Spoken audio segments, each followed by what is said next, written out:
Hello, and welcome to this week's episode of A Mic on the Podium with me, Michael Seal. Today, I conduct a conversation with an English conductor, whose guest conducted all over the world, conducting in the concert hall as well as opera and ballet.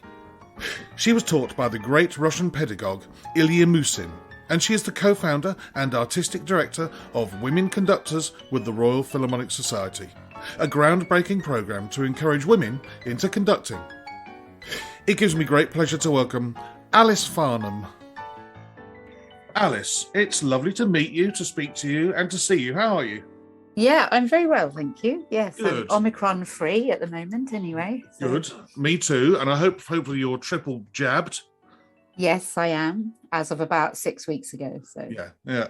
And we're in the run-up to Christmas, and you've just told me you've just finished your book, which is all about conducting, which sadly we won't see until January 2023, you were saying. How long does it take me to write it? Well, I suppose on and off about a year. It's with, it's on and off between doing other, my main job. And I found the times that I could do it were when I had those sort of a decent enough time to really focus on it. I couldn't just dip in for half an hour here and half an hour there. It's it's a slightly different way of thinking compared to learning scores, but not totally different. So, and what will we expect to read when we buy? I will buy it in January 2023. Is it a technical manual? Is it your thoughts on everything? It's more. It's not a technical manual, although actually it does include a couple of sort of mini guides. But it's what I'm hoping it is a sort of demystifying of conducting, and so it's in a way it's more for the layman than for the conductor. So I think there are a lot of fantastic books out there about conducting, but they're really for people who are already interested in it or who already know quite a lot about it, for people in the music industry. And this is sort of hopefully I think it would be interesting for people who work in music, but I think also it's for people, it's maybe a bit more Radio 4 than Radio 3, if you know what I mean. That's a perfect analogy. That's very good. Still, I think it's part of this podcast to try and demystify what us as conductors are and what we're about. To try and prove that we're all just human beings who have normal lives. We just happen to have a bit of a weird job. Exactly. And I do the same on my Patreon page, and some of it's highly technical and some of it's just, Mike the person. I think it's important. As you said, there's plenty of books out there who can show you how to do an end beat and how to twirl in 5 and 7 and 13. Sometimes we need some of the other things. So I'm looking forward to it. It's been an interesting thing to do, but it won't be out for a whole other year. So no. Okay. Well, in the meantime, let's go right back to the very beginning. The most I've read about you is that you were an organ scholar at St Hugh's, Oxford, and St Thomas's Church on Fifth Avenue, New York. So I'm assuming the keyboard, piano and organ was your instrument. When did you start? Did you come from a musical background and family? Yeah, I did. Actually, my first instrument was a trumpet, and I carried on with the trumpet the way through, but it sort of quickly became my second or really third instrument after the piano and organ. I started the trumpet when I was about 9, and I came from a musical family. My father was a clergyman, and my mother was a teacher, primary school teacher. She did a lot of choirs and things as well, children's choirs, and so there was a lot of music in the house. But my sister was she was very good at the cello. She was older than me. And my parents were very keen that I didn't learn an instrument that I wasn't as good at as her. And they sort of steered me in the direction of something completely different, which also I think suited my quite noisy personality. So they suggested the trumpet, but kind of made it feel like it was me who thought of it, So yes, it was actually the trumpet first, but then I didn't actually take up the piano until I was 11, which is actually quite late. But as soon as I started it, I just completely fell in love with it and sort of didn't stop practicing. So yeah. It's funny that parents do that, isn't it? I mean, my wife would have loved my daughter to have had violin lessons, or either of my daughters to have violin lessons of me. To me, I thought that was the most hideous idea of all, to teach your own children. And I know plenty of musicians who agree with that, and would rather their children chose a different instrument from their own, or especially from their siblings. I think that's a very wise choice. Otherwise, there's a competitive element, you know. Yeah, I mean, I really appreciated that with my parents, actually, that they were very careful. And in fact, you know, they wouldn't let my sister touch my trumpet because they thought that as soon as she picked it up, she would be able to play it, and then I would just give up, you know. And I really appreciate that, actually, because there wasn't a sort of competitiveness between us, which was really great. I'm assuming, being a trumpet player, you were in bands, wind bands, orchestras. Yeah. And that's where you first met conductors.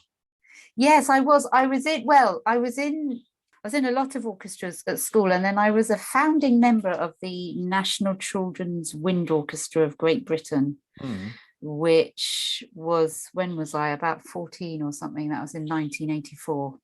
And that was really fun, because the thing with the trumpet, playing in an orchestra, especially a school orchestra, is you get to do a lot of bar counting.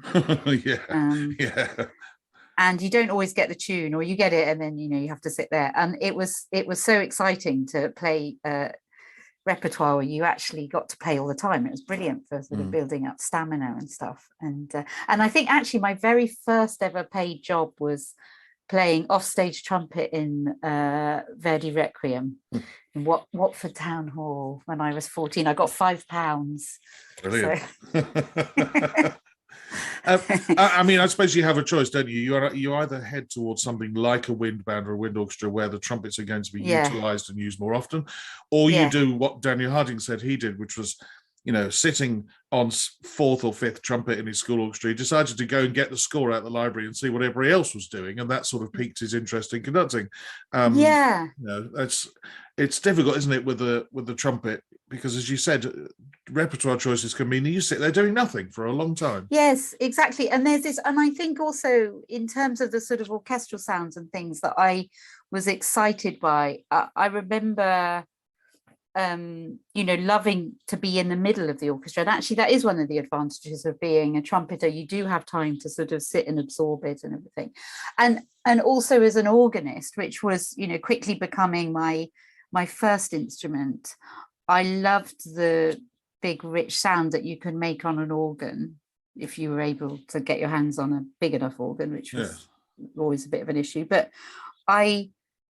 actually, I really missed the fact that it felt all the time with the organ, particularly the big sort of French romantic repertoire that's really fantastic on the organ, that you're basically trying to reproduce an orchestral sound. Yes. But I'm sorry to all the organists out there, but an orchestral sound is better. Sorry. Yes. And or breathing and more. And so I was sort of wanting that sound, but I wasn't quite getting it from the organ. I actually used to play the trumpet and organ at the same time. That was my little party trick. Oh, wow.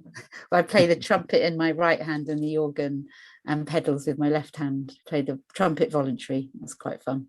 But I really missed that. I really sort of was yearning for that sound world, actually, and getting it as sort of third or fourth trumpet at university and things, because I was still getting into orchestras, but I wasn't the best. You mentioned university. I'm assuming it was Oxford. Was it Oxford? Yes, it was. Yeah. And were you reading music? Well, I was. Oh, actually, originally I got into read classics. I did Latin and Greek A level, and I really enjoyed it. And I really wanted a career in music, but I didn't think I would be able to have one. And the kind of thing at school was, the fear of somebody daring to go into music as a profession was sort of not encouraged. I mean, it was by my music teacher, but not by anyone else really. So I thought I'd read classics, but I got an organ scholarship as well. And the tutor at St Hugh's, the music fellow at St Hugh's, John Warwick, said, look, if you want to change to music, we'd welcome you, be really happy, because you have to do quite a lot of tests to get the organ scholarships. It's sort of and then when I got to Oxford and I realized how incredibly hard classics was, it was really hard. And I sort of realized, when you do A levels, you don't quite realize the difference between that and the university degree.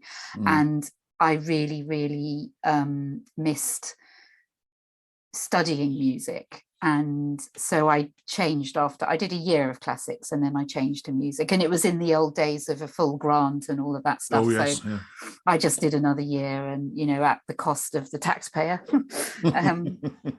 So I remember those days well. It sounds like I was born in 1970. Me too.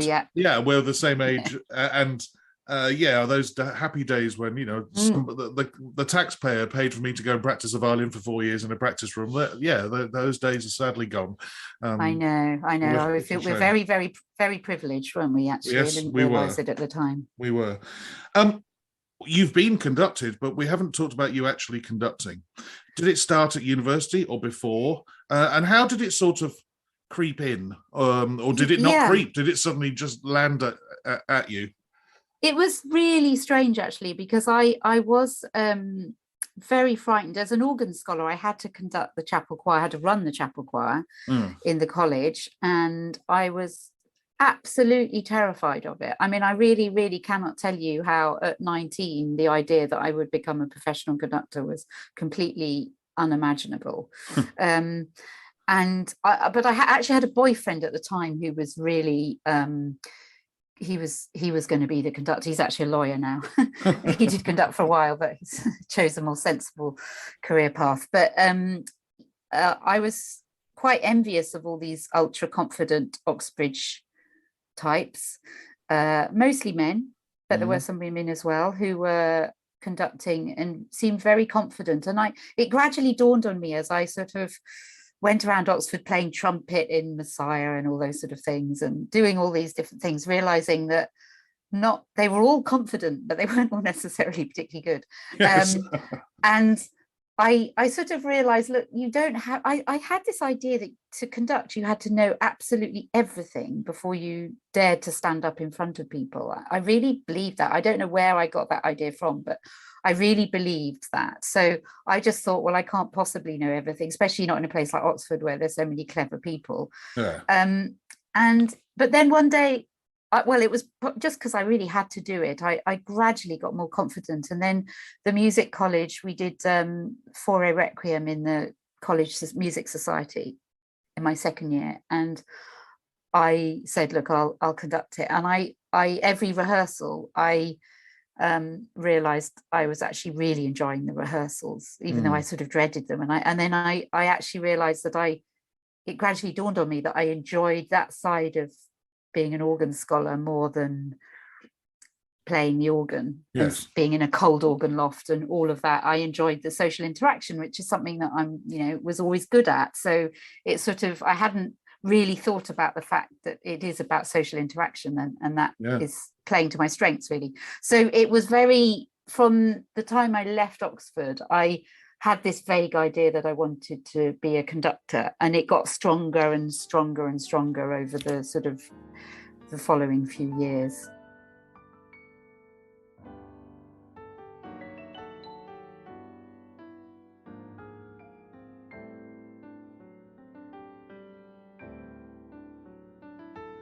The next name that leaps off your biography is a name that's cropped up on a few occasions on this podcast, as I'm sure you can well imagine. Yeah. You end up going to study with Ilya Musin in St. Petersburg. Yeah. How long were you there? How did you get there? Was there a British Council grant or something like that? I mean, I suppose looking at our age, because we're contemporaneous, the Berlin Wall had come down when we were 19. Yeah. So actually it wasn't quite as hard to get there. And what do you remember of the great man and studying with him? Yeah, I mean, it was amazing. I went there. I went initially to do a sort of audition. I scrabbled together some money to take part in it was a sort of summer masterclass, but it was also to audition to go return. And I got together funding for 3 months, mostly just through friends and family, actually. And I didn't get any grants because it's very hard with conducting. I mean, certainly then there weren't really grants for conductors. No. And so I spent 3 months there, and then really, as that came to an end, I realized that just wasn't anywhere near like long enough to be there. So I actually ended up staying 3 years in total. I went back and did things like sold my trumpets and did a course in teaching English as a foreign language, and that sort of helped fund while I was there. And fees were very cheap in those days, certainly compared to now. The cost of living was very low. I was felt very guilty about this, but there was a financial crisis in 1998, and that meant the ruble really devalued, and so my pounds went a lot further. And I got an English teaching job, which was relatively well paid. So, and with the qualification and everything, so I did about sort of 15 hours of teaching a day. So that's sort of how I funded it. And the cost of living, it was very cheap. I mean, I don't think it is now, but it really was then. So, but it was fantastic. I mean, Musin, when I went there, he was 93 and still very much alive. He died while I was out there, actually, in 1999. Which was very sad, but sort of what we expected to happen. Yes. And then I stayed 1 more year with his assistant, Leonid Kochmar, who's was his assistant and a staff conductor, head of opera at the Mariinsky Theatre. So it was incredible. I mean, Musin is, gosh, I mean, I know you've had people like Sian Edwards on here, and we will all just wax lyrical about how wonderful he was, but he really, really was. And it was a fantastic technique to learn. And actually, one of the things that I really found really beneficial, he's immediately a very inspiring man who's sort of very charismatic. He'd kind of turn somebody who was just sort of politely beating time into a much more living sort of human energy.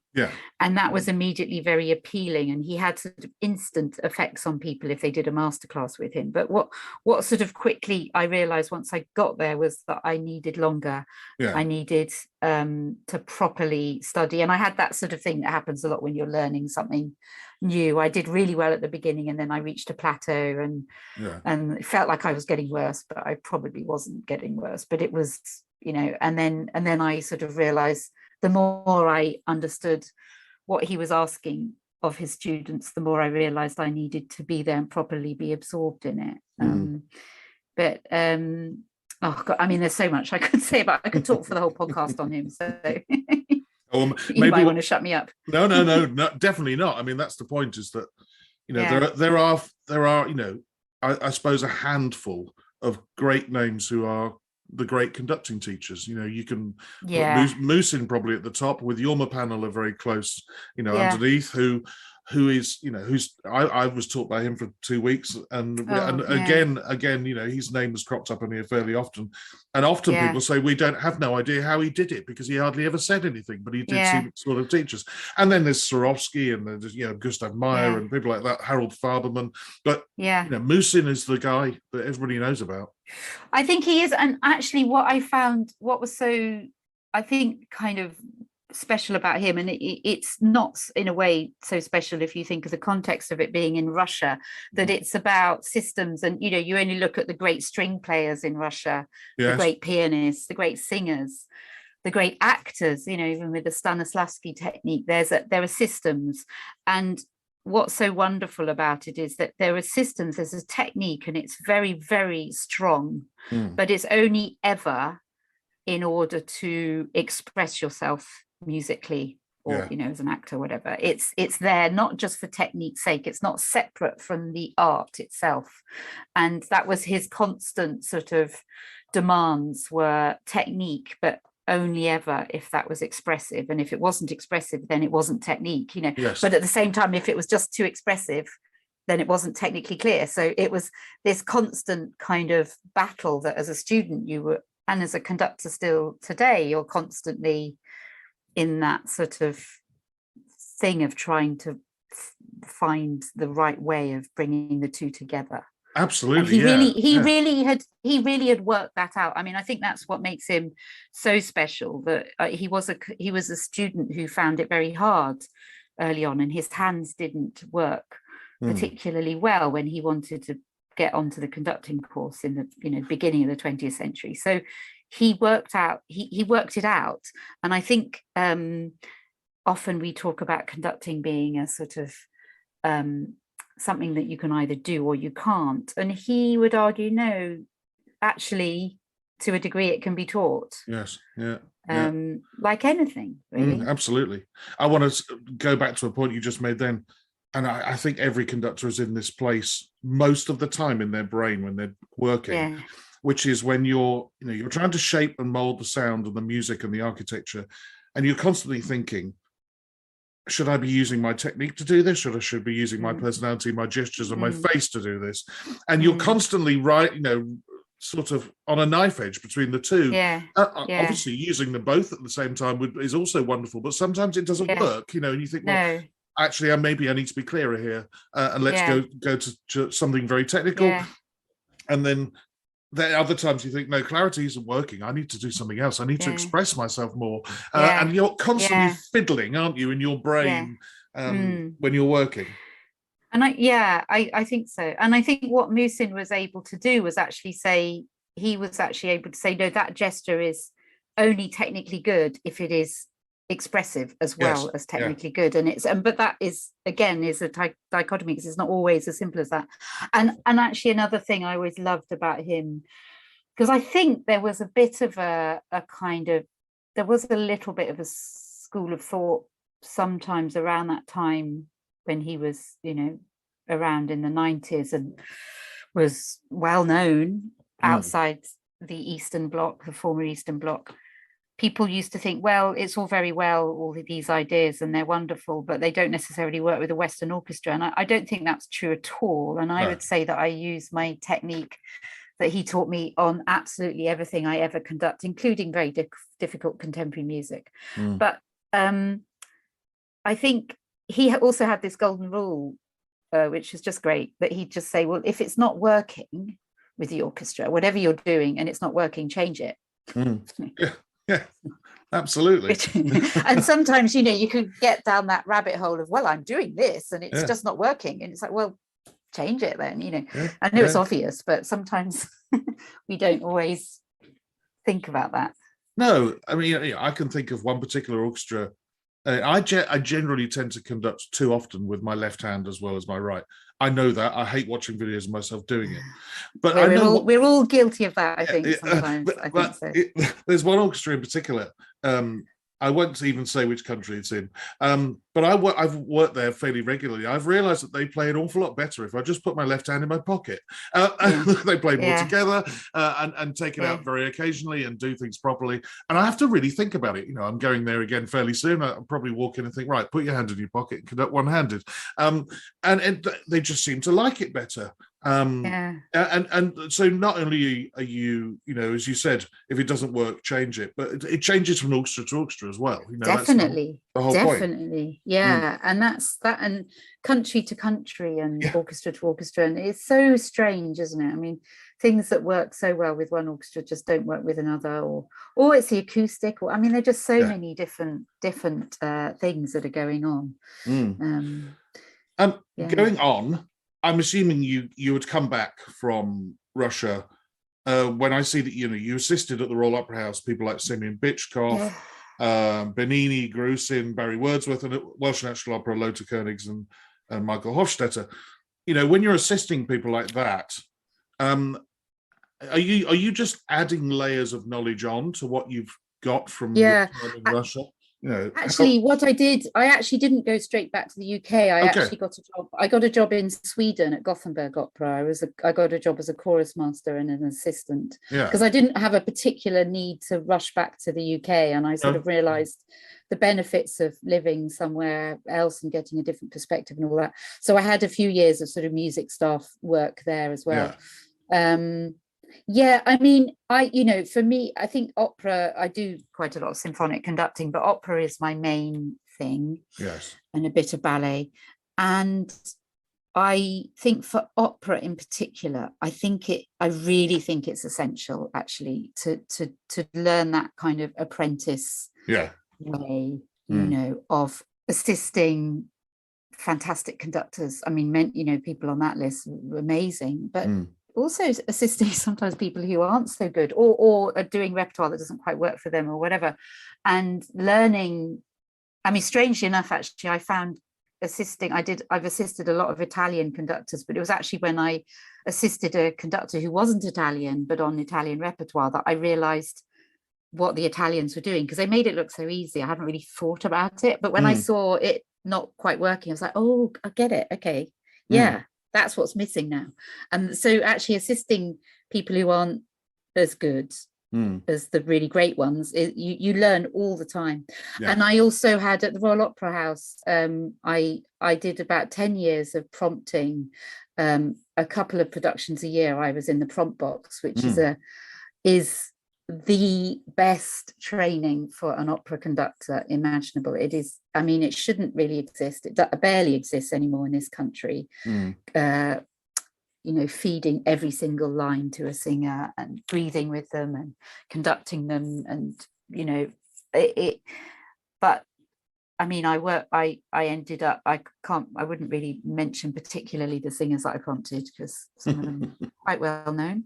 Yes. But being in that incredibly close, I mean, just, feet away from, inches away sometimes from some of the best singers in the world, and feeling them breathe and watching them breathe, and understanding the text and everything about that. It was just amazing. And in fact, people like Mark Elder and Ted Downs back in the day, they all started in the prompt box. That's that was right, that was their early training. And I feel very lucky, because I was one of the last to sort of get that. And I'm so grateful for that. And also being in the middle of a brilliant orchestra as well, and feeling that sound around you. It was fantastic. Yeah.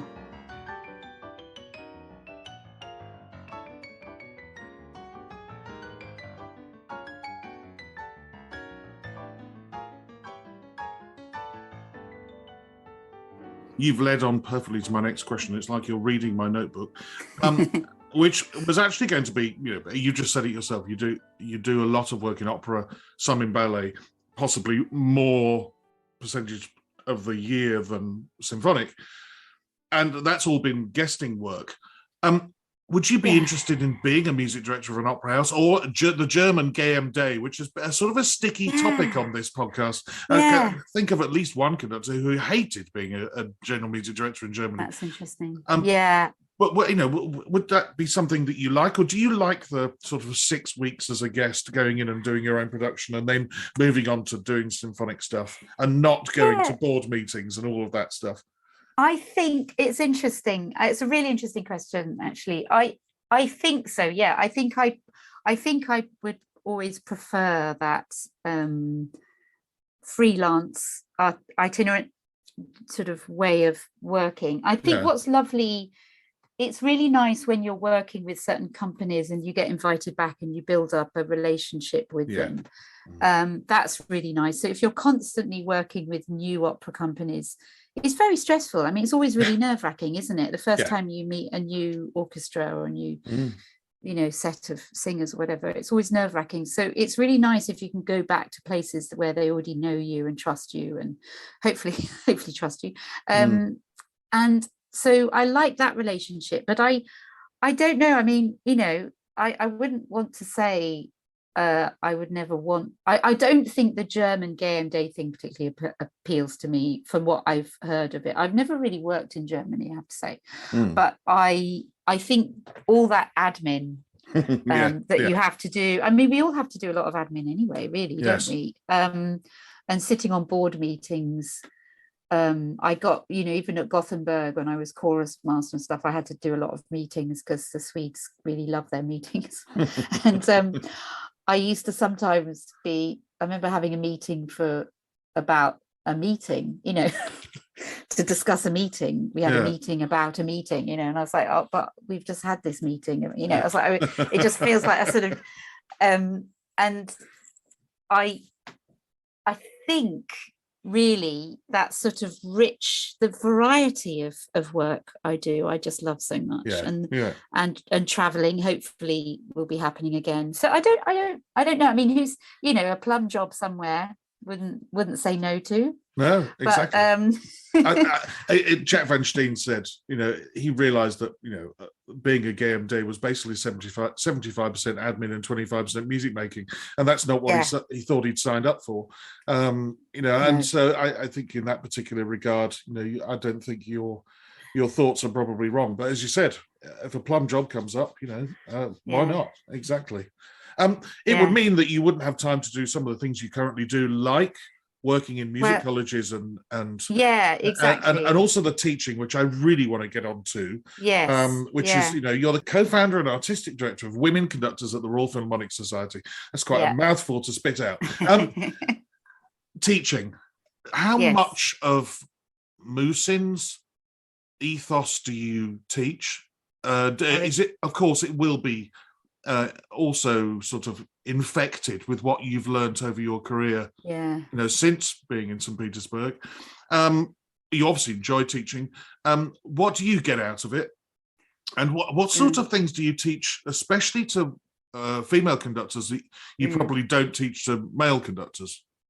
Yeah, well, I think in terms of how much of the sort of Musin teaching, I think a huge amount. I mean, really high percentage, like about 95% probably, in a way.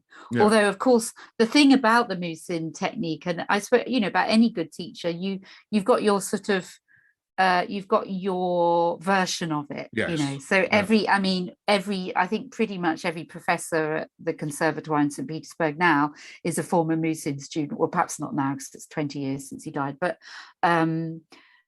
you know, they certainly always were, but they still all teach slightly differently because, you know, it's you as a human and as an artist, you give your own version of it. But you know, I quite often teach with Sian Edwards, and she and I do a few things together, and I find we're sort of teaching the same language, I suppose.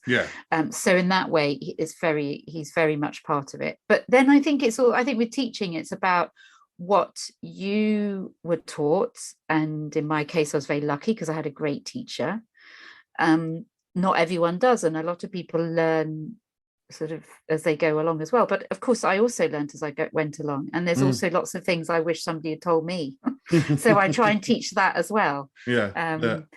And so it's a combination of the two, and then in terms of how I teach, the difference with women, I mean, I started this conducting program in 2013 when Marin, who I think has been on this, hasn't she? Yes, she has, yes. When she conducted the last night of the proms, and I was interviewed on Radio 4 on The World Tonight. Very last minute, they asked me to come and talk about it. And this was 2013, and I was beginning to get some really good gigs, and I was feeling pretty good about stuff. But it had been a very long, you know, it had taken me a very long time to sort of make that career work. And there had been some real boundary. I mean, there had been many situations where I had, you know, written to people and been completely ignored. And of course, that happens to all conductors, but my male contemporaries with exactly the same or less experience than me were not ignored, you know, and that happened a lot in those days. And but it was, you know, I was getting there, so I felt quite confident. But what I said in the interview, I said, look, not many women, because they said, why aren't women being given all the top jobs in conducting, and why are they? And I said, well, look, there aren't many of us. There are so few of us. Yes, that's the problem, because women don't want to be conductors. Women just are not even considering it. And the interviewer said, oh, well, presumably you'll be somebody who champions that. And the next morning I woke up and I thought, actually, yeah, why aren't there more women conducting? And actually, this is going to be this. I need to do something about this. I'm in a position now. I'm sort of old enough and experienced enough that I can actually make a change to this. So I encouraged my main thing, because I felt there's no point just saying we want more women having conducting jobs if there aren't the women there, if they're not coming through music colleges and stuff. So I set about initially working with sort of late teen, sixth form and student age conductors, and student age musicians, female musicians, and just saying, look, you want to be a professional musician, you're doing your training in an instrument, whatever, but why don't you consider conducting? Because you've got the skills, you're a good musician. That's all you actually need, isn't it, really, to start with? And so very quickly it gained, I mean, it was sort of the timing, I think it all sort of came with a kind of new wave of feminism. It was all around that time in 2013, 14. And very quickly people liked the idea. And then I got contacted by a lot of older women who said, oh, but I wanted to conduct and wasn't allowed to, or I was really discouraged. Unlike, I mean, me myself, I was actually encouraged to conduct, but a lot of people my age weren't, a lot of women. So it just got bigger and bigger. And now, I mean, I run a program in Australia, the Perth Symphony Orchestra, and in Dublin at the National Concert Hall in Dublin, and various other things. So I've worked with over 500 women now, and they haven't all become conductors, but many of them have, or many of them are training and getting onto that next stage. And I'm not saying, I mean, I think with some of them they would have probably found that anyway, and I've been able to help them a bit. But what I noticed, I mean, things have really changed. When I first started doing these workshops, a very simple thing, which is kind of shocking that this was the case, really, but one of the things that you realize is very important as a conductor is that you need, I can show this on a video, unfortunately I have to say this as well, because this is not, but you need to be able to open your arms wide and sort of stretch your arms out and sort of welcome a whole orchestra. And actually young women, particularly teenage, late teens, early 20s women, were very frightened to do that, and they would do it and then they'd immediately sort of put their shoulders in and hunch their shoulders in and conduct and sort of as if they're sort of protecting themselves, covering up. Yes, exactly. And it didn't matter how often they understood in theory, because when they saw one of the others with their arms wide open, they realized they looked more confident, but their instinct was always to cover themselves. And that about 3 years ago, I noticed that I didn't need to say that anymore. At least I did at the beginning, but very quickly they kind of took ownership of that and they enjoyed it and everything. So what's great is, I mean, I think in society as well, women are becoming much more confident than they were. So little things like that, the sort of body language that I think for women, I mean, we're talking in generalizations here, but generalizations are, you know, that's the way things are, but they generally, I think, body language can be misread. So a man who might look bored, which isn't a great look for a conductor, but for a woman, they might look unconfident, which is even worse. Yes. You know. And so it's that kind of reading of body that we do talk about. And actually, I mean, you know, all the way through my conducting studies, there were usually one or two women around, and Musin always taught women, always. But we were always in the minority. And what was so lovely about doing these courses, I mean, I'm completely used to it now, but the first time was just all these women in the room. It was a different atmosphere. It really, really was. And just to have that moment, I'm not saying that you should then do, I mean, I'm not particularly in favor of single-sex education, but this was just a moment, you know, let's just have this chance and then go off and study with men as well. You know, I'm not saying it should be like that the whole time, but just have this moment where it's just women in the room. Maybe, I mean, we often have male musicians playing, because we have string players. We often have male musicians playing, pianists and string players and stuff, but usually the majority of that are women, and that's quite an unusual position for a woman to be in, and it's quite refreshing, and it feels like you can then have conversations about what you wear and that kind of stuff that you that you would feel uncomfortable about in front of men. Well, I find it fascinating. I hadn't thought, I mean, even that gesture, you could call it the sort of wingspan. Yes. It's very difficult to describe this on a podcast, isn't it? I know. But that wingspan, I can see, when you describe it and showed it, you think, yes, of course, that is a gesture that us male conductors do all of the time. Especially, I'm a big guy with a wide wingspan. I use it for moments of getting the biggest sound, but if you conduct with your hunched over with your shoulders and you're trying to cover up, of course, that lack of confidence. And it's wonderful to see that you're talking about body language, because I know Marin also talks about language, the words that she thinks that, have a different meaning coming from a female voice than coming from a male voice. And I've seen her teach that in videos online.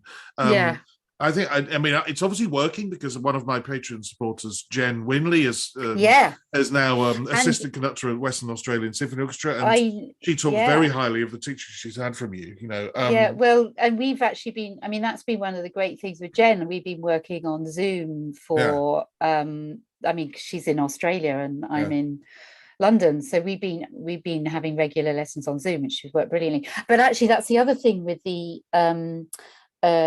With these workshops that I do is body language, that I actually work alongside for these. I do different things with more advanced conductors, but I work alongside a woman called Alma Sheehan, who teaches conducting. She teaches acting to singers. Right. Because what I noticed is, working so much in opera, I am sort of exposed to the drama side of stuff and staging, and thinking a lot about the visual aspects of that art form, and also with ballet as well, of course. But I notice with singers that they are taught, because as a singer you have to communicate with your instrument is your body. So even from a very young age, you are communicating with your face and everything. You can't get out of that. And whereas instrumentalists, we're not taught about that at all. We're not taught, I mean, even to sort of like maybe just smile at the audience at the end. Absolutely. They have paid quite a lot. And that sort of, concentrating face that a lot of musicians have, that singers can't afford to have. They have to have that open and that physicality. And because she's teaching that, and I'd worked with her a lot in opera, and I'd seen the stuff that she'd done with student singers, to the sort of psychological confidence building stuff that she'd done with singers. So I said, look, would you be interested in working with me with a conductor? She said, I don't know anything about conducting. I said, no, I just want you to be there to help with this. And actually we've developed this amazing stuff. And she does, during this weekend, she goes up, she takes them off, she watches them with me, and generally doesn't say a huge amount, but then in sort of, let's say after lunch on that first day, she takes them off for half an hour and does some stuff with them, and I normally leave her just to it, and they do all those sort of weird wacky drama games that that musicians are a bit scared of. But they all absolutely love it. And just thinking of the fact that body language is incredibly important. Even things like, for example, as well, talking, because she's a singer, she knows how to use her voice and everything, and talking to an orchestra properly, clearly, and who you look at, talking about that sort of eye contact thing of, if you stare, like you end up looking a bit kind of psycho like at some poor player. But giving that way of looking at a whole orchestra, making them feel like you're looking at all of them without glaring at them, all those sort of things. And I think this is it's really invaluable, and it comes out of the sort of Musin thing of body language and acting, which is part of conducting, character and all those things. But it's just great having her there, and I'm very proud of that aspect of the course and having that collaboration with her. Sounds great. Sounds invaluable. Things I'm very interested in, body language, and I call it universal body language when I teach. It doesn't matter what human being does that gesture; it means something to us all. Sometimes consciously, sometimes unconsciously. We all understand what that means. But so it sounds exactly. brilliant.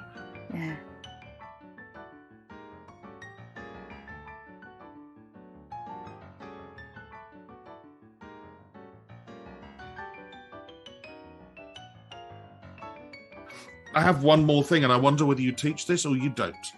And it's a question every conductor has answered. It's about score preparation. When you come to learn a new score, do you sit at the piano as a keyboard player, or do you use your inner ear?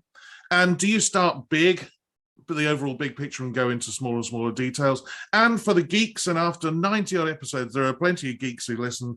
Are you a scribbler in of things? Are you a red, blue, black highlighter pens? Or are you a person who commits it all to memory and does it clean? What's your score prep routine, Alice? I wish I could all commit it all to memory and do it clear. I found that harder and harder as I get older. I figure that that's because I've got so much music in my head, but I don't know. I do a mixture of all of those things. I think when I start, I do use a pen. I've got these wonderful blue and red, the blue and red pen, the blue and red pencil rather, which you can't rub out, so you have to commit to that really. But I do a mix really of I work a lot at the keyboard. But sometimes you're in a situation where you don't have a piano, you might be in a hotel room, whatever. So I think your inner ear is really important as well. I listen to recordings. I listen to a lot of different recordings. Only kind of early on, there's a point where I stopped listening to them because it's quite off-putting. But early on, I mean, I think when we were young, you had to. I mean, they're in the libraries at university and stuff. They had those great, you could take out a record and put it on and put your headphones on and listen, read the score and everything. And you could maybe, if you were lucky, get sort of 4 recordings of something that way, or you could hire them CDs from the libraries and stuff, or you could buy them, and it was very expensive. And now at the touch of a button, you can listen to, and now with all the streaming that's gone on, there's even more. I mean, to me, it always felt that when people say, oh, I wouldn't want to be influenced by a certain conductor's thing. And I think, well, there's some quite good conductors out there. Wouldn't it be quite good to be a bit influenced by them? Yeah, absolutely. It'd be stupid not to try and take notice of what some of these very good conductors have done in the past. Yeah, exactly. And so I do a mix of those. And actually, with something like opera, for example, I discovered an interesting thing relatively recently, that it's really good to listen to live opera performances because the tempi are much more realistic, because you get something. If you get an opera where they'll take a really slow aria because they're doing it, they're recording it, and then they can go and have a coffee and have a rest and do that, and then do the next bit. Whereas in an opera, they've got to sing the whole thing, and they just can't take it at that tempo because they'll be dead before the end of Act 1. So all those sort of things, and even recordings that aren't very good, you can hear the things that go wrong, and you'll see the danger moments. So particularly if you listen to live performances. So there's all that. I do mark things up. I do find, I do a mix, and I sort of find it's good to zoom in and out of what I'm doing, because I think if you get too bogged down in certain things, you kind of lose sense of the whole. So it's good to do a mix of the two and keep that narrative going. And that's particularly true with well, it's true with all music, isn't it? But with opera, there's that always a narrative, and if that's missing, if you've got stuck somewhere in that whole preparation, then you can find it all a bit much. And that I do also try and, I mean, I know some conductors like to live on that sort of adrenaline of being quite last minute in preparation. I'm not saying they're not doing it fast, but they like to have that pressure before they really learn. Whereas I really don't like that. I never want to feel panicked about learning a score. So I always try and I do a lot of scheduling of when I need to learn repertoire. If I look at what my calendar looks like, hoping it's not going to get cancelled. Yes, indeed. For whatever reason, then I sort of think, okay, I need to start this piece that week, and I need to start learning that then, and I could, map out. So I've got a sort of clear idea, because I have that anxiety dream. I mean, is that dream? I'm sure we all have it, or maybe we don't, but of suddenly conducting an opera that I've never learned, and I forgot to learn it, and I'm on the podium in the opening night, and I think, why didn't I open the score for this opera before? Do you get that, or is that just me? No, I've never had that one. I had it as a player. You used to think, you have to stand up, play a concerto, and open it up and think, oh, I've never looked at this. But I've not had it as a conductor. Maybe because I used to play solos a lot less during my career, and now I make sure I do my homework. I'm like you. I like to get things marked up and learned 6 months in advance. At least, I mean, as it happens, I've got to learn Shostakovich 6 in 3 weeks, over Christmas and New Year to start rehearsing it in the second week of January, and to me it's a bit too close. But then we've also had stand-ins, I'm sure, where we've had to learn pieces in 24 hours. Or I remember learning Elgar 2 in 4 days over a weekend because of a stand-in. That's also another technique you have to learn. And there's that sort of, I think that sort of thing I don't get so panicked about, because I think when you get to a certain stage, that you can do an okay job with very little time. It's just that I actually do find that I take longer and longer to learn scores now, because I think I probably didn't learn them very well when I was younger. I know what you mean. It's an endlessly fascinating subject. Yes. But what I've discovered is we all do it differently, yet we all have the same objectives at the end of it. And whether we're 6-9 months out or last minute cramming, we all have the same things in common. It is and it is very personal. But I think I like that way of chipping away at it, and I found that actually with writing this book that I had a similar attitude to that. It's just like, well, I'm going to put in my time on these things, and then you look back and you think, oh, actually I've done all of this now. But I couldn't bear the idea of having to scramble to a deadline. I just, certainly, especially with something like writing a book, because that's completely out of my comfort zone as well. If you are new to this podcast, you may not know that there's another way you can learn about conductors and conducting, by subscribing to my Patreon page. You can hear interviews with musicians, composers, soloists and managers, and hear their thoughts on conducting and conductors. You can read my diaries when I guest conduct. You can take part in group meetings with other like-minded fans of the podcast. You can read articles on conducting and conductors, and also see videos of the great conductors. And you can even have conducting lessons from myself. All of this is available at patreon.com/a mic on the podium, and from just £5 a month, which is less than a pint of beer in most places, you can gain access to this ever-growing resource on conductors and the world of conducting. Details and links to the page are in the show notes attached to this episode. Now, the all-important 10 questions with my guest, Alice Farnham. Alice, it's that point of the podcast where you must traverse the 10 questions that every conductor has been asked since episode 2. And I always start with, what sound or noise do you love, and what sound or noise do you hate? Okay, the sound of noise I love is young children singing in tune together, and enthusiastically, that big enthusiasm. The noise I hate is lots of children screaming. Even if they're enjoying themselves, it can be just... I just can't. I just realised I could never have been a primary school teacher, because that noise of them in a room just screaming just does my head in. And I even used to complain to my mum at my when I went to nursery. I said, oh, it's too noisy. It's like, you get some of these presenters of children's and family concerts who say, make lots of noise, and the sound is deafeningly loud. I mean, that actually, I don't mind it in a concert, but I think it's that thing in a more enclosed space. Yes, it just sort of does my head in. And a children's choir singing wonderful. I did for 4 or 5 years the Christmas concerts at the Liverpool Philharmonic with Alistair Malloy with their melody makers and children's choir, and to hear them singing their songs, it's wonderful. It always meant Christmas started for me doing those. Yes, so, Yeah. Next one. If you had 24 hours free, what would you spend it doing?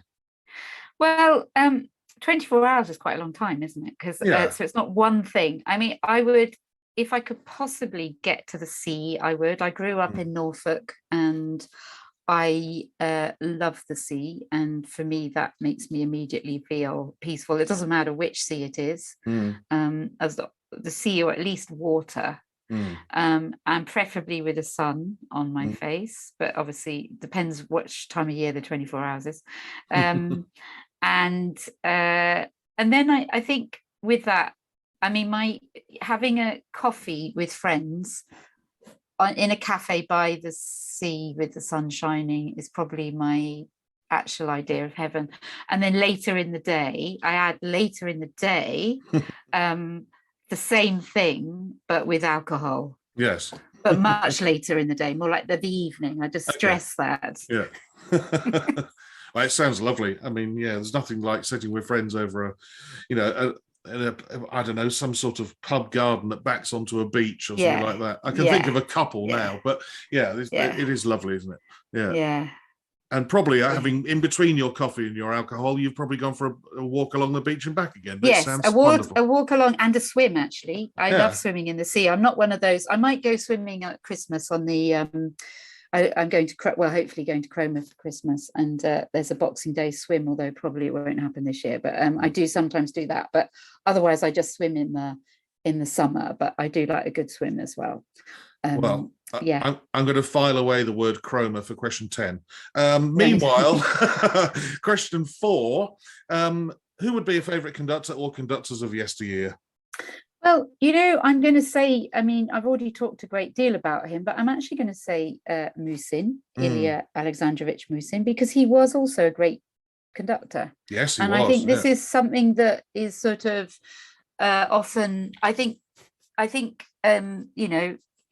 conducting teachers can get pigeonholed as great teachers, and actually he was a great conductor. He didn't have the career he deserved, but he was a truly great conductor. He was brilliant, and should have had that career, and that was a political thing, and it was a difficult time in Russia, in the Soviet Union, but he really was. So I would say him. And then I mean, I think yesteryear, this is a difficult one, really, because I suppose Haitink is so recently. I mean, is that yesteryear? That's today, isn't it? I mean, but then that's the problem. I mean, you could arguably put Haitink in as your answer to question 5, even though he sadly only recently died. But yesteryear, when does yesteryear start? I suppose a second ago. I don't know. I mean, it's difficult, isn't it? I mean, would he have been your choice for question 5 if? Yes, I think he would have been. Yeah. But I think he would have been. I mean, I actually chose for question 5. Yeah. I mean, again, really, really difficult to say because there are so many. Yes. Yeah. But I actually love Riccardo Chailly. I love his work. I love it. And what I find, we often get very mesmerized by conductors with, Abbado and people. Again, conductor I hugely admire, beautiful hands and everything. But actually, what I find so interesting with Chailly is that I so often found that I was drawn, if I listened to lots of different recordings of certain pieces, I'd gravitate to his nearly every time. Similarly, actually, with Charles Mackerras with Mozart, particularly Mozart operas, I'd listen to all sorts of different ones, and sometimes, on Spotify you don't always realize which conductor it is, and then it was like, that's the one. It always, to me, felt like it gave me all the sort of answers that I was looking for in the music. But that's very personal, and it's really hard. They're really hard questions. They are. Well, I will say though, and I'm surprised by this because I really like a lot of Chailly's recordings, is that his name has rarely appeared as the answer to that question, to question 5, and I'm glad it finally has. if it has at all in the past. Oh, well, that's good. Yeah, I really like his conducting, and as you said, his recordings are wonderful. So thank you for bringing up a name that has been, criminally underused as the answer for question 5. So thank you. Good. And as for Ilya Musin, I will add a link to the blurb underneath this episode, because I've watched he was quite old, and I've watched him just suddenly stand up in the middle of somewhere and conduct Don Juan, I think it was. Oh, it's amazing. Yes, it's amazing, isn't it? Incredible. I'll put the YouTube link up to prove that it wasn't all about his teaching, that he just stands up and conducts. Yeah, it's a really, really enjoyable performance. It's wonderful as well, because at the beginning of that, he stands up and he looks like this little old man. I think he was 89 then. Yeah. And he looks like a little old man. And he's standing there, and somebody even has to sort of, looks like they say to him, "Are you going to start?" And he goes, "Oh, yeah, sorry." And he's like, he's kind of a bit lost and he's not quite sure where he is. Yes. And then he starts conducting. And it's, it's fire. It is amazing. Yeah, incredible. Well, it'll be in the blurb underneath, dear listener. So go and watch Musin conducts. There are plenty. There's at least 2 long videos of him teaching, which are rather dry and rather dusty and rather academic. Lots of Russian that I can't understand, with an English somebody narrating it. But that says a lot more about him, that Don Juan. Yeah, I think so. And actually, with those long videos, you really have. I mean, if you cut, I've sort of isolated a few little bits of those that are just absolute wonderful examples of him, where he demonstrates stuff just with 2 pianos. But it is very dry, and it's. I think if anyone is interested in learning more about his technique, I would recommend with that. I mean, actually, there is one little clip of me not conducting, but I'm sitting in the class, because I think it was when I first arrived when they did those. But anyway, I think if you really, there are 2 master classes of him, and if you watch it through really bit by bit, don't try and look at more than about half an hour of it at a time, and just really he does a lot, for example, on Tchaikovsky 5th Symphony, and if you really go through that, you'll find a lot. But I think the thing is about that, there was a lot of footage of it which they did before he died, and then it was put together after he died, and I think it's sort of missing a little bit of something, but it's better than nothing. But that one of him conducting Don Juan is just incredible. What is the hardest work you've ever conducted? Right. Well, I think probably it is Maxwell Davies's Kommilitonin, which is a big sort of epic opera written for student singers. It was for the Royal Academy of Music and the Juilliard. We did it at Welsh National Opera with Polly Graham directing it, and it was done in that sort of it was a promenade opera, so the orchestra were on stage and the singers were moving around the space, moving the singers around. So it was fantastic, because it meant that the singers were very close to the audience, and they were young singers. It was a youth opera, so they were sort of 27 were the sort of oldest members, and it's quite a big orchestra, so it meant that there weren't any balance issues, which there often are in opera. But it was a promenade opera, but it was Maxwell Davies, so it was a lot of time signature changes. I mean, just a lot of complicated stuff to keep it and hold it together. But I mean, WNO Orchestra, fantastic. They're so responsive as well, so they were able to change with everything. The other piece that I would say at the moment, maybe it's because it's fresh in my mind, but I've just conducted L'Heure Espagnole, Ravel, one-act opera at the Royal Academy, along with Janis Giki. And Janis Giki was fab, as was L'Heure Espagnole, but I found it incredibly hard, and I can't quite put my finger on why I found it so hard. I think it's because it's basically like conducting 55 minutes of recitative.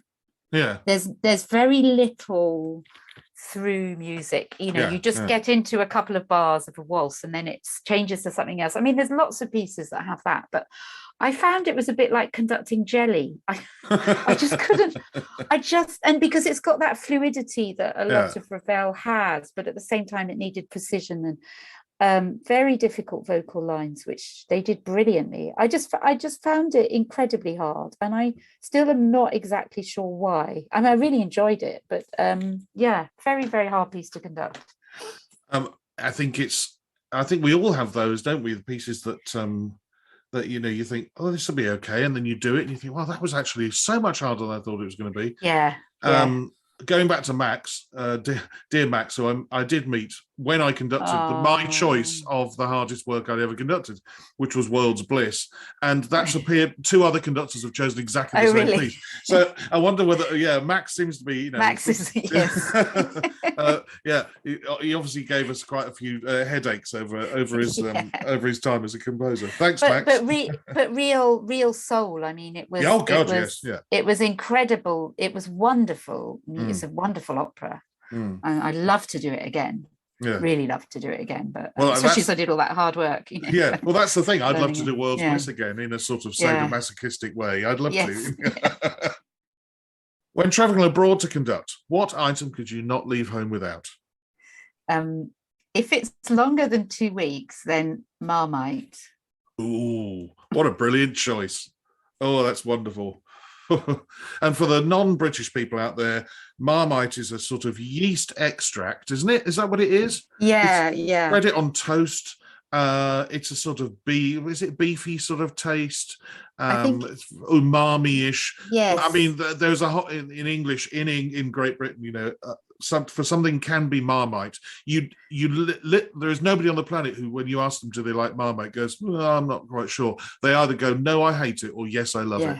And I'm a Marmite lover. Yeah. Are you? Yeah, I mean, very few people who haven't. I think you love it if you grow up with it, or you hate it if you grow up with it. But if you try it as an adult, I think you always hate it. Yes, I think that's probably true.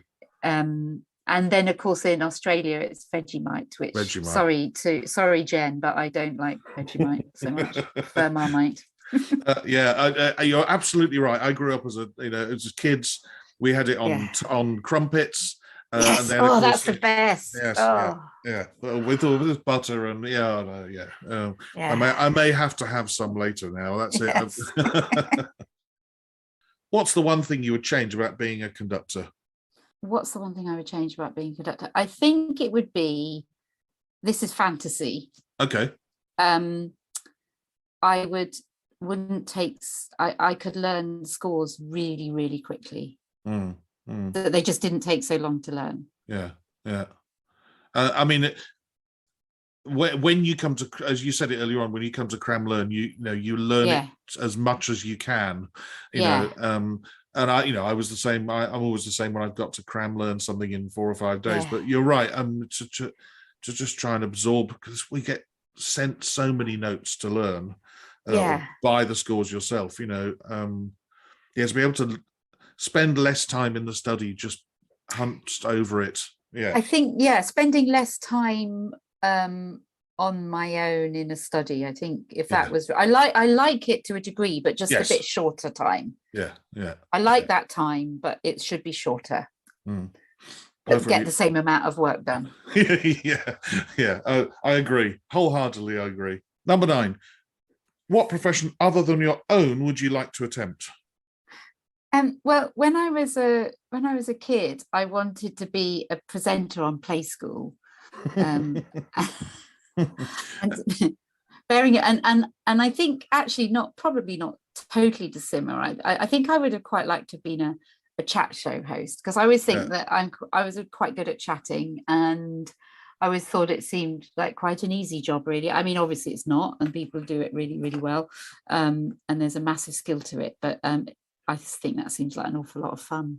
Yeah, well, it's not a chat show, but it's basically I'm doing a sort of chat show host job doing this. Yeah. Some people have complimented me on it, others have Yeah. said nothing. But yeah, it's definitely an art because you've got to know when to butt in. And so actually, sometimes I've struggled to butt in at all with some people, but also just to run with the ball and Yes. not just stick rigidly to what you have Yeah. written down in your notes. Sometimes you think, do you know what? There's a nugget coming at the end of this, and I'm going to go there rather than where I thought I was going to go when I wrote down my notes. And I've really enjoyed doing this. And as for Play School, for non-British people, Play School was on children's television, really aimed at sort of toddlers up to sort of 5, 6, 7 years old. And Play School, the presenters were always ended up sort of, making things out of handicraft and getting covered in water and gums. Yeah. And all that sort of, but they were, and also telling stories and stories and being. I thought it was really funny to watch adults being childish. Yes, I thought that was really, really funny. Yeah. And I thought that was something I quite like to do. Yeah. Well, sort of what we do sometimes as conductors is have to suspend the disbelief and sort of act out a role occasionally when you're conducting and pull a face that you wouldn't normally pull. We sort of have to do that. Now, I did say before I would read out number 10 that I'd file away the word chroma, because to me, anybody mentions chroma, it's got the word crab following it, which is one of the most beautiful foodstuffs in the world. So let's see whether chroma crab appears in your answer to question 10. If the world were to end tonight, what would be your choice of final meal and drink? Well, I was really struggling with this one because I thought, oh gosh, all these sophisticated conductors, they're gonna name something incredibly, wonderful and sophisticated. And you need to listen to more episodes. Very inexpensive, very expensive restaurants and stuff. Yeah. But I was thinking, well, look, if the world's going to end, I might as well have something incredibly fattening. Because that would be fine. But actually, now that you say that, I mean, chroma crab, I do love chroma crab, and it is the best crab. So I rarely have any other crab anywhere else, but I always have it when I'm in chroma. Yeah, brilliant. And what would you wash down your chroma crab with? Actually, I think it goes rather well with beer. Actually. A light bitter or a light, more lagery type for me, because I'm not a massive bitter person. But I like to have the crab quite simple, so just with some bread and some samphire if it's in season. That's absolutely the best, because you don't need to do anything with that apart from a bit of butter and boil it, because it's so salty and tasty as well. It's just the best. And if you have that with crab as well, it's wonderful. Well, in the last 2 or 3 questions, question 7 and question 10, you've actually made my mouth water. I love a dressed crab and Marmite, and that sounds wonderful. And wonderful it's been chatting to you for the last hour or so, Alice. I've really enjoyed it. Thank you for coming on, and I hope in the near future, maybe over a chroma crab, we could sit down and chat again. Yeah, lovely. Thank you so much for asking me. It's been really, really interesting. Lovely to talk conducting. Great, thank you. A Mic on the Podium was devised and produced by Michael Seal, with music by Ben Dawson. Next time, I chat with another English conductor who started out as a professional trombonist, but after winning the Cadaqués competition in 2010, his career as a conductor took off. He was assistant conductor at the Halle, and from 2015 to 2020, he was the music director of the Orquesta Sinfónica de Castilla y León in Spain. But until then, bye-bye.